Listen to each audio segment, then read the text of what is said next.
Well, nothing says New England like a cup of clam chowder. And you have a chance this weekend to try some of the best in Maine. Definitive Brewing Company is hosting its second Portland Chowderfest. Sounds like fun. Local restaurants will face off for the title of Best Chowder in Portland, and you can taste it all in one spot. Even pair it with an ice cold beer. Here to tell us more about the event are the founder and CEO of Definitive Brewing Company, Michael Rankin, as well as the co-founder of the Highroller Lobster Company, Gerry, which, by the way, won the competition last year. Good morning, guys. Good morning. Thanks for being here. Thank you for having us. All right, so first off, Michael, tell us what inspired this event in the first place. How did it go last year and what made you want to do it again this year? Yeah, so last year it went really well. Maine's known for chowder, right? Yeah. So we wanted to have an event that really highlighted some of the best chowders offered in the Portland area. And we sold over 300 tickets last year, and we're well on the way to doing that again this year. We have about 100 tickets left, so really, looking forward to seeing that fill up here this week. And last year, Highroller won the inaugural championship, so who better to have as a guest than our friends at Highroller to help us talk about the event. Yeah, and speaking of that, Andy, talk about your experience last year. I mean, you won. Yeah, we've got an awesome team. We are known for seafood, primarily lobster items. So we were super excited to be a part of it last year. We're happy to defend this year. We had toyed with the idea of coming in with a different chowder, but we were coming in with the one we won with last year to see if it really can stand the test of time and keep the trophy. I love it. So Michael, how does it work exactly? You buy a ticket, and then how does that, what does that get you for the event? Sure, the ticket, it's $30. It gets you a sampling of 2 or 3 ounces of chowder from all 8 participants. So it's over a pint of chowder. But it's nice to be able to just have all of those right in one place. And then we'll also, the bar will be available, of course. And this year we've made a limited edition Chowderfest IPA to go along with the event as well. Yeah, let's talk about this right now. It's on our table right now, and I love the colors, the title on there. I mean, just awesome, huh? And really, they're making beers for like every occasion, it says, in every event.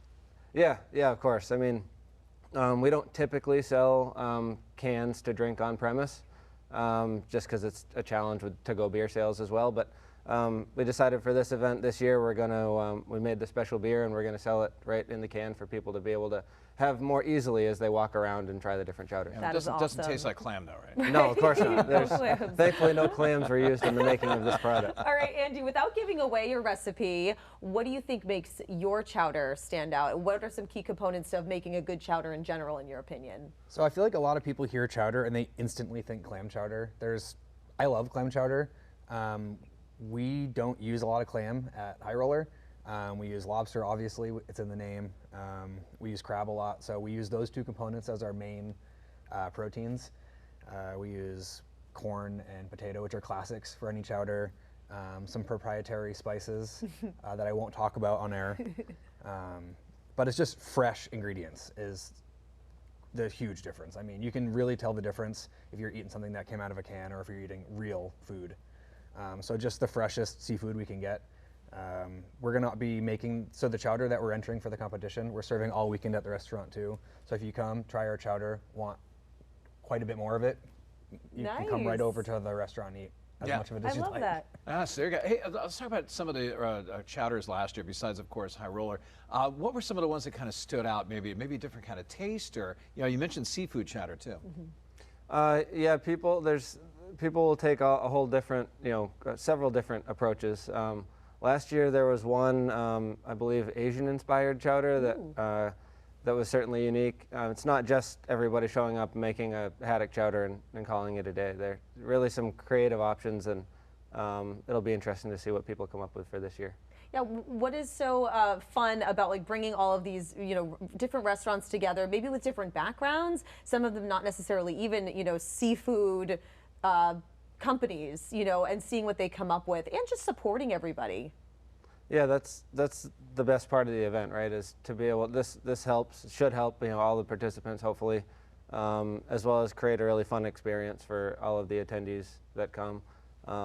Fat Kid Culinary Productions is the food truck that is located at the brewery permanently, or semi-permanently, I guess.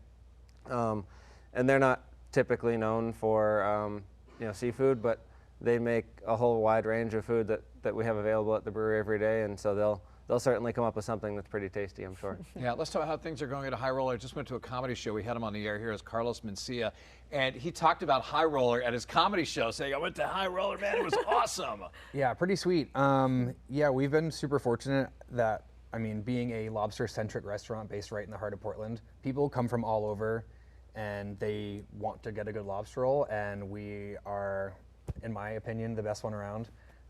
We're certainly centrally located, and we've got working relationships with all the bigger venues in town. So if people come from over, I mean, if you look up, you know, best lobster roll in Portland, we're usually in the top end of that list. So it is exciting. You never know who you're going to bump into at the bar,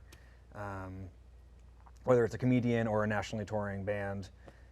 People find the lobster when they come to Portland. And Michael, you've really put Definitive on the map when it comes to beer. You're doing everything from, you know, IPAs and double IPAs to incredible sours and really experimenting. I mean, what are you most proud of when it comes to the brewery and how you've grown?